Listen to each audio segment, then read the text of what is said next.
Get ready, because last week I did a video on the worst anti-hero cliches, and since I'm not a total villain, today we're going to look at the bright side and talk about the 5 anti-hero tropes that I love the most. These are ones I want to see more of, I can't get enough of them, and what I'm going to do, I'm going to list out each trope, I'll explain why it's great, and I'll give an example of each.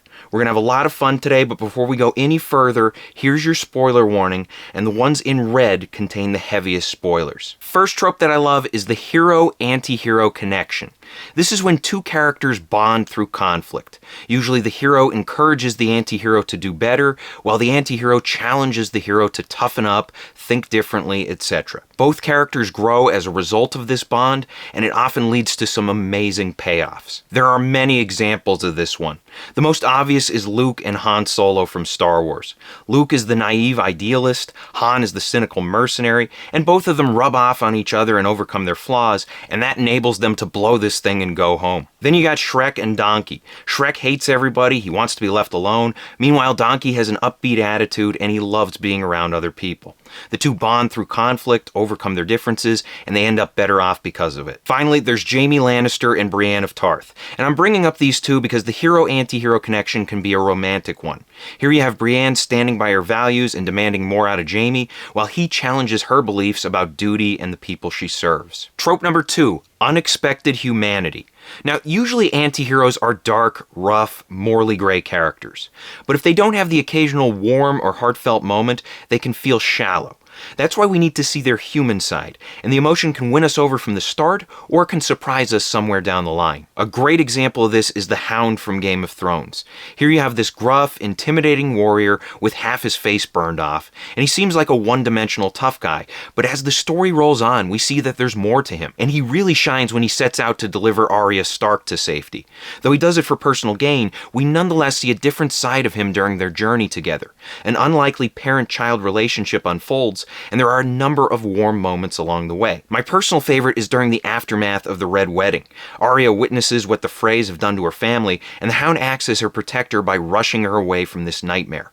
It's subtle, but it's an incredibly human moment, and it's a bright spot in one of the darkest episodes of the series. Another example comes from the Yakuza video games. If you're not familiar with this series, they're crime dramas, but they're outrageously wild and over the top. I mean, these games are downright weird, and I say this as someone who just watched Catwoman last week. Now, the 7th and 8th games in the series star a character named Ichiban Kasuga. He's a mobster, a criminal, and he gets a big charge out of kicking the shit out of people. But he's also got tons of spirit, and he'll sacrifice anything for the people he respects. Shortly after we meet him, his boss asks him to take the fall for a fellow Yakuza who's committed murder, and Kasuga sacrifices the next 15 years of his life without a second thought. Then, in the following game, there are people trying to kill him, and rather than beating his enemies to a pulp, he hears them out, learns that they're being blackmailed, and teams up with them. And you know what? He reminds me of Rocky Balboa if Rocky were a Japanese mobster. Kasuga just has that X factor about him. He's ridiculously likable and a little too good to be true, but he's what keeps me hooked on this series, even when it goes off the deep end. Third trope that I love, anti-heroes owning their actions. This is when an anti-hero does something immoral, and though they might face consequences, they don't apologize or bemoan what they've done. This creates a strong impression of the character, it reveals a personal code, hints at backstory, and reminds us that there are different ways to accomplish goals. Last week I picked apart the Greedo shot first scene from Star Wars, but one thing I didn't talk about was how much I love Han's reaction after shooting Greedo. Rather than panicking or making a big deal about killing a bounty hunter in a cantina, he casually leaves the table, tips the bartender, and says sorry about the mess as if he just spilled a glass of bantha milk or something. It's a moment that tells us a lot about who Han is and what he's been through. Another example comes from Andor. The standout moment in the first episode is when Cassian shoots the 2 guards. This comes after they harass him while he's searching for his sister, and he accidentally kills the first guy, but the second kill is outright murder. It's a bold moment, it draws us into his character, and it raises a bunch of questions about him. Fourth trope that I love, twisted humor. This is when an anti-hero displays a dark, wicked sense of humor. Often they take an irreverent attitude toward violence, suffering, and death, and this adds a fresh dynamic to the storytelling. And it encourages us to embrace our own dark side and have a few laughs. I don't know about you guys, but I never get tired of John McClane cracking jokes while he's killing terrorists. These assholes overtake his wife's office building, they make a mess of things, John can't enjoy Christmas, and so what does he do? He eliminates them one by one and has some laughs while he's doing it. The best is when he kills the blonde guy with the glasses. Not only does he mock the guy for having shoes smaller than his sister, but then John gets in the holiday spirit and he sends the body back to the terrorists with a joke scribbled across the shirt. It's morbidly funny, and it pisses off the guy's brother, which makes it only funnier.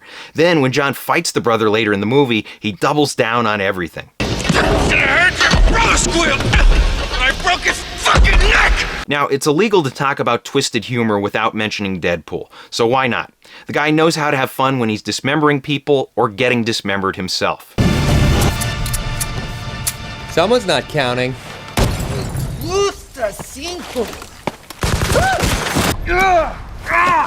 Right up Main Street. Not only does he have hilarious interactions with his enemies, but he does the same with his friends, and that humor plays a huge part in making us care. Trope number 5, battling inner darkness.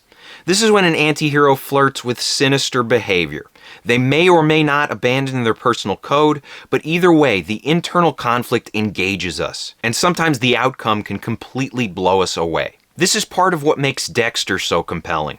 Sure, it's fun to watch a serial killer murder bad guys and solve crimes, but what keeps the show sharp is Dexter's internal battles against what he calls his dark passenger. Now, Dexter of course follows a strict ethical code. It requires him to determine someone's guilt before killing them, and some of the show's best moments are ones where his murderous urges and his personal code come into heavy conflict. Not only does this raise some strong thematic questions, but it energizes the story by putting something at risk other than the character's safety. And there's no way I'm wrapping up this video without mentioning 24, especially after I criticized the show last week. I'm a big fan of Jack Bauer. He's this federal agent devoted to stopping terrorists, but doing his job always comes at a steep price. It endangers everything he cares about, causes him to lose his family, and exposes him to betrayal. The most notable betrayal involves his co-worker and ex-lover Nina Myers, who works as a double agent with the terrorists. When Jack finds out about this, he has to restrain himself from killing her. Then, the next time he encounters her, he's forced to work with her for the greater good, and this pushes him to his breaking point. Then, in Season 3, Nina finally takes him over the edge. After she torments him, he has an opportunity to either kill her or spare her, and he ultimately surrenders to his worst desires. It's one of the show's darkest moments and one of my personal favorites. So I hope this helps. Question of the day: what anti-hero trope do you love the most? Let us know in the comments section below. Thank you for watching. If you want to support the channel, please pick up a copy of any one of my books and be sure to leave reviews on Amazon. Entry Wounds is great if you like thrillers. It's about a guy who picks up a haunted gun and he can't put it down till he kills 6 people with it. Also, be sure to like, share, and subscribe. Check out my other videos. Maybe hit that thanks button for me. And as always, remember to keep on writing.